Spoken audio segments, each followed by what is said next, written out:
থাইল্যান্ডের আগের পর্বে আমি দেখিয়েছি যে আমরা কলকাতা থেকে কিভাবে থাইল্যান্ডের ব্যাংককে এসে পৌঁছালাম আর সেই এয়ারপোর্ট থেকে আমরা কিভাবে পাটায়াতে এলাম। আজকের ভিডিওতে আপনাদের দেখাবো পাটায়াতে আমাদের থাকার হোটেল ডি ভারি, যেটা জোমটিয়ান বিচে অবস্থিত, সেই হোটেলের রিভিউ। হোটেল ডি ভারি আমি বুক করেছিলাম মেক মাই ট্রিপ থেকে। সেখানকার রিভিউ নো ডাউট আমাকে সাহায্য করেছে এই হোটেলটা সিলেক্ট করতে, কিন্তু আমি এতটুকুও ঠকিনি। যেমন লোকেশন তেমনই সার্ভিস আর তেমনই ভিউ হোটেলের ব্যালকনি থেকে। ক্রমশ প্রকাশ্য। আসুন তাহলে হোটেল ডি ভারি পাটায়ার একটা অসাধারণ রিভিউ শেয়ার করি আপনাদের সাথে। হোটেলের রিসেপশন এরিয়াটা ছিল বিশাল। দেখুন, ঢুকেই কিন্তু এই এরিয়াটায় আপনি পৌঁছাবেন, যেটা একটা বিশাল লাউঞ্জ। এখানে আপনি যতক্ষণ খুশি অপেক্ষা করতে পারেন চেক আউটের পরে এবং চেক ইনের আগে। রিসেপশন এরিয়াতেই রয়েছে স্টারবাকসের একটা কফি শপ, যেখানে কফির সাথে সাথে আরও বিভিন্ন স্ন্যাক্স আইটেম, বিশেষ করে পেস্ট্রি এবং স্যান্ডউইচ পেয়ে যাবেন। এই হোটেলে চেক ইন টাইম দুপুর 2টো এবং চেক আউট টাইম বেলা 12টা। তবে আপনি যদি দুপুর 1টা নাগাদও পৌঁছে যান আর ওদের কাছে রুম রেডি থাকে, তাহলে আপনি আর্লি চেক ইনও করতে পারবেন, তাতে কোনো সমস্যা নেই।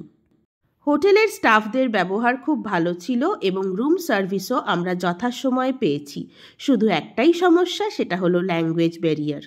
এরা ইংলিশ বোঝে না, সেই জন্য আপনাকে গুগল ট্রান্সলেটর সঙ্গে নিয়ে ঘুরতে হবে এবং সেখানে আপনি ইংলিশে বা বাংলায় বলবেন, সেটা থাই ভাষায় ট্রান্সলেট হলে ওরা শুনতে পাবে এবং বুঝতে পারবে আপনি ঠিক কী বলতে চাইছেন। একমাত্র রিসেপশন ডেস্কে যারা রয়েছে, যারা চেক ইন চেক আউটের সময় আপনাকে হেল্প করবে, তারাই একমাত্র ইংলিশ জানে, তাও ভাঙা ভাঙা ইংলিশে কথা বলতে হবে তাদেরকে বোঝানোর জন্য। ওয়াইড ভ্যারাইটিস অফ পেস্ট্রিজ আর স্যান্ডউইচ অ্যাভেলেবেল থাকে সব সময় এই স্টারবাকসের কফি শপে। সেই জন্য কফির সাথে এগুলো টেস্ট না করলেই নয়। এখানকার প্রতিটা আইটেমের দাম মোটামুটি 50 ভাট থেকে 150 ভাটের মধ্যে। ভারতীয় মুদ্রায় 150 টাকা থেকে 450 টাকার মধ্যে এই পেস্ট্রি, স্যান্ডউইচ এবং কফির দামগুলি রয়েছে। রুমে যাওয়ার আগে চলুন চট করে একবার দেখিয়ে নিই এই হোটেল ডি ভারির সবথেকে আকর্ষণীয় জায়গা। এই হোটেলে 2টি সুইমিং পুল আছে, একটি লেভেল 5-এ আর একটি হলো গ্রাউন্ড ফ্লোরে। এখন যেখানে দাঁড়িয়ে আছি এটা হচ্ছে গ্রাউন্ড ফ্লোরের সুইমিং পুল। এখানে একটি জাকুজি আছে, বেবি পুল আছে এবং পুল সাইডে খুব সুন্দর বিশ্রাম করার ব্যবস্থা রয়েছে। প্রখর রোদে সুইমিং করতে করতে ক্লান্ত হয়ে পড়লে রয়েছে ককটেল আর মকটেল বারও। এছাড়া রয়েছে শাওয়ার রুম, তাছাড়া টয়লেট এবং স্মোকিং রুম। আমরা প্রায় 2 থেকে 3 ঘন্টা সময় কাটিয়েছি এই পুল সাইডে প্রত্যেক দিন। লেভেল 5-এর সুইমিং পুলের কাছে কিন্তু কোনো মকটেল বা ককটেল বার নেই, তার বদলে রয়েছে থাই স্পা বা মাসাজ সেন্টার। এখানে বলে রাখি, যদি আপনারা এই হোটেলেই থাই স্পা বা বডি ম্যাসাজ নিতে চান, তাহলে তার জন্য মোটামুটি 500 ভাট থেকে 1000 ভাট মতো খরচা হবে। জোমটিয়ান বিচ হলো পাটায়ার একটি নির্জন সমুদ্র সৈকত। শুধু তাই নয়, এই জোমটিয়ান বিচের গোটা বিচ সাইড এরিয়াটাই কিন্তু বেশ এক্সপেন্সিভ। আমাদের এই হোটেলেরও থাকার খরচ কিন্তু পড়েছিল পাটায়ার অন্যান্য জায়গার তুলনায় একটু বেশি। রুম ট্যারিফের কথা বলার আগে দেখে নিন এই রুমে কি কি রয়েছে। এটি একটি ওশান ভিউ রুম। এখানে রয়েছে একটা কিং সাইজ ডাবল বেড, যেখানে 2 জন অ্যাডাল্ট এবং একটি বাচ্চা অনায়াসেই শুতে পারে। এছাড়া যা বেসিক অ্যামিনিটিস মোটামুটি সব স্ট্যান্ডার্ড 3 স্টার হোটেলে থাকে, সেগুলো সবই এখানে ছিল। বাথরুমটি ছিল অত্যন্ত পরিষ্কার পরিচ্ছন্ন, রুমও ছিল ভীষণই সুন্দর। ছিল একটি অসাধারণ বাথটাব। এই রুমটি আমি মেক মাই ট্রিপ থেকে বুক করেছিলাম 3 রাতের জন্য এবং প্রতি রাতের জন্য আমাকে 5000 রুপিস প্লাস ট্যাক্স পে করতে হয়েছিল। এই রুমের সবথেকে আকর্ষণীয় জায়গা কিন্তু এই ব্যালকনিটা। ওশান ভিউ রুমের এই ব্যালকনি থেকে বসে সমুদ্রের সৌন্দর্য দেখতে দেখতে আপনি লাঞ্চ করতে পারবেন, ডিনার করতে পারবেন, গোটা দিন কাটিয়ে দেওয়া যায় এই সুন্দর বারান্দায়। আমরা যেহেতু লাঞ্চ টাইমে পৌঁছেছি আর প্রচণ্ড খিদে পেয়ে গেছিল, রাইস আর এটা একটা Thai chicken curry with coconut milk order করে দিয়েছিলাম। যারা একটু স্পাইসি খাবার খেতে পছন্দ করেন তাদের কিন্তু এই ধরনের থাই ফুড ভালো লাগবে না। তারা বাইরে থেকে ইন্ডিয়ান ফুড অর্ডার করে নিতে পারেন গ্র্যাব অ্যাপের মাধ্যমে। এখন বিকেলবেলা আলো পড়ে এসেছে, দেখুন সমুদ্রের দৃশ্যপট কিন্তু পরিবর্তন হচ্ছে। সকালে একরকম, দুপুরে একরকম, আবার বিকেলে একরকম, আর রাতে যখন চারপাশে আলো জ্বলে উঠবে তখন কিন্তু আরও অন্যরকম দেখতে লাগবে। এবার আসা যাক হোটেল ডিভারির গ্র্যান্ড ব্রেকফাস্টটা কেমন ছিল সেটার ব্যাপারে। অসাধারণ, এক কথায় মাইন্ড ব্লোয়িং ছিল এই হোটেল ডিভারির ব্রেকফাস্ট। কি সুন্দরভাবে ডিমের পোচগুলো এখানে তৈরি হচ্ছে একবার দেখুন। ননভেজ আইটেমের মধ্যে ছিল এগস, তার সঙ্গে পর্ক আর চিকেনের বিভিন্ন আইটেম। এখানে বলে রাখি যে রুম ট্যারিফের সঙ্গে কিন্তু 2জন অ্যাডাল্টের ব্রেকফাস্ট ধরা থাকে।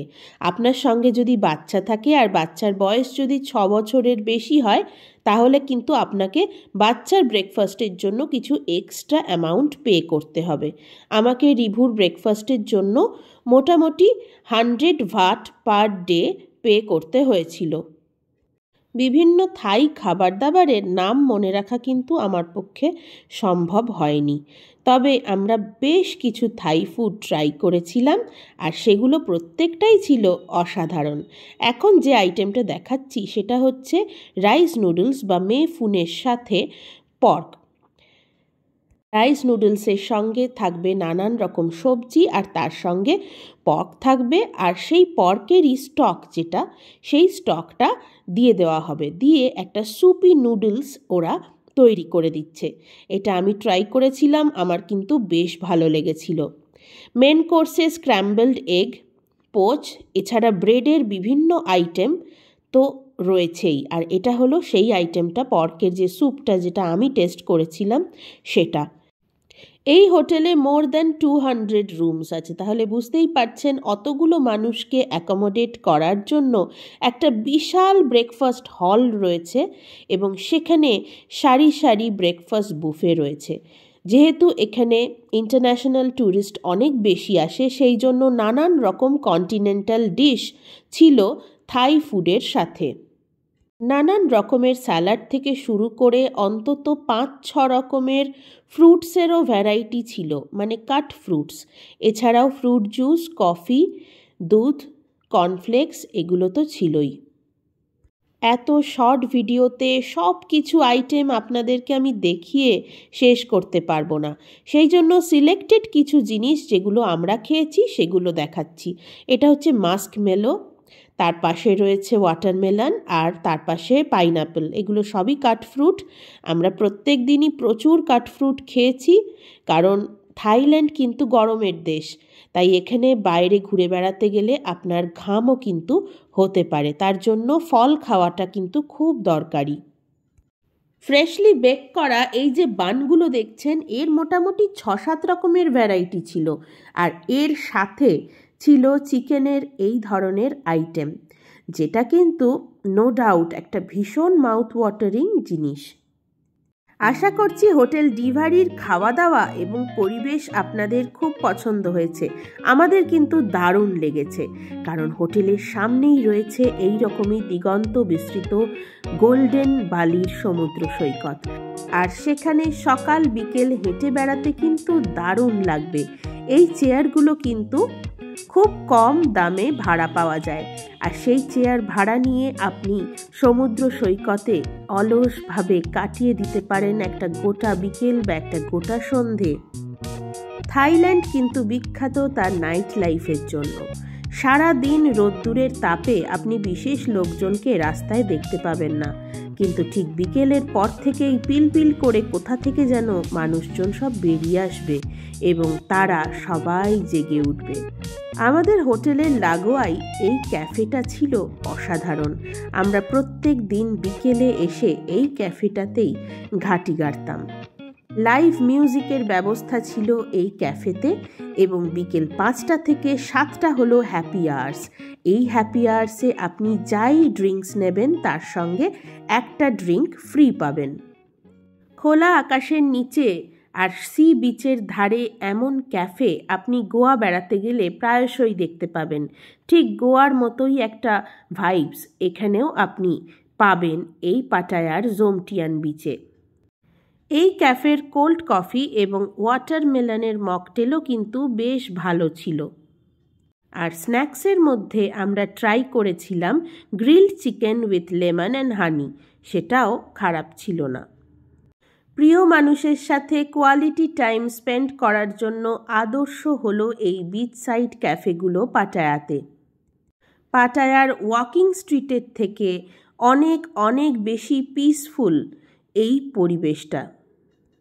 আপনাদের কেমন লাগলো আজকের ভিডিও আমাকে অবশ্যই কিন্তু জানাবেন কমেন্ট করে।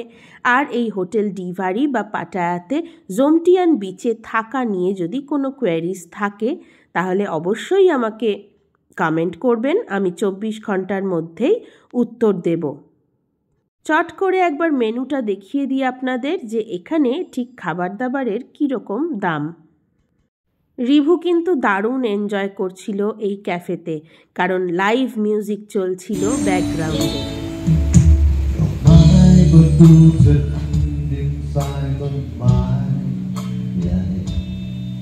แก้วน้ำจานชามบันไดโคมไฟที่สูงงามออกหัวเลยมีทางเดินต้นหญ้าอยู่ในสนามเกี่ยวชิดใกล้เรื่องร้ายใดๆในเกมแต่ข้างนอกจะต้องเจอกับเรื่องราวที่ใครก็เห็นแต่ฉันเองওয়াইড ভ্যারাইটির সি ফুড কিন্তু পাওয়া যায় এই পাটায়াতেই বিচ সাইডে বিভিন্ন দোকানে। স্কুইড, অক্টোপাস, স্যামন ফিশ থেকে শুরু করে আরও অনেক কিছু জিনিস এখানে এইভাবে স্কিউয়ার্সের মতো সাজিয়ে রাখা আছে।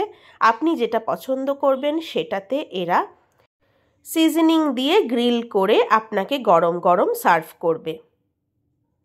পাটায়াতে এসে আরও একটি বড় আকর্ষণ কিন্তু ওয়াটার স্পোর্টস। এই রকম স্পিডবোট ভাড়া করে আপনি সমুদ্রের বুকে ঘুরে বেড়াতে পারেন। আর আমরা ঘুরে বেরিয়েছিলাম জেট স্কিতে করে, সেই এক্সপিরিয়েন্সও কিন্তু ছিল অসাধারণ। নর্মাল ওয়াটার স্কুটারে আপনি যদি 30 মিনিটস ঘুরে বেড়ান তার জন্য 800 ভাট মতো খরচ আছে। সেই পাটায়া ভ্রমণ সম্বন্ধে বিশদে জানাবো আমার থাইল্যান্ডের পার্ট 3 ভিডিওতে। আজ এই পর্যন্তই, আবার দেখা হবে থাইল্যান্ডের পার্ট 3 ভিডিওতে।